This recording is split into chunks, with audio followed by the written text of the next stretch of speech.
Revolutionary greetings to all students who, despite adverse conditions and despite academic loss, are continuing to strike. And it is in these circumstances that it is important to inform the student body that the Madam VC finds it completely unnecessary to talk to students, to meet with students to discuss their issues. Instead, she goes on Sunday Guardian newspaper run by her dear friends to say that caste discrimination, according to her, is imaginary. She accuses people of reserved categories of creating imaginary enemies, and I quote, of playing the victim card as first done by the black people and now by Dalit people.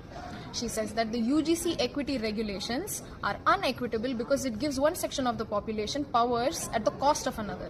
By this logic, we ask the first woman vice chancellor of JNU that we ask her if she thinks that the POSH Act, which is the Prevention, Prohibition and Redressal Act against sexual harassment of women in the workplace, if she thinks that the POSH Act gives women more powers at the cost of other sections of the population.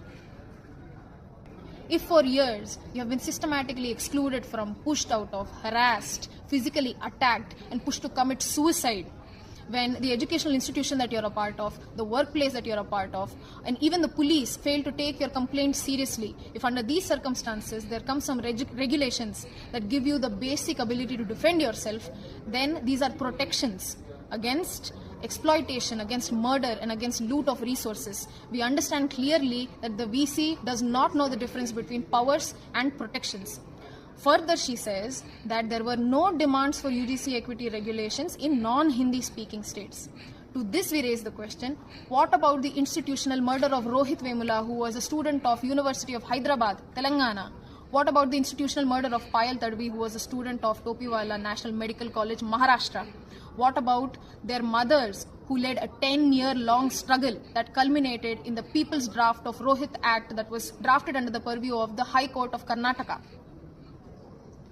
We request that Madam VC kindly check her data and check her sources of information before she goes on record to spread misinformation, and if she has the time to spare, to please meet with students who have been on strike for the past week on campus. Regardless of whether it was Mamidala or whether it is Dhulipudi, the character of the administration remains the same. It remains the puppet of the ruling regime.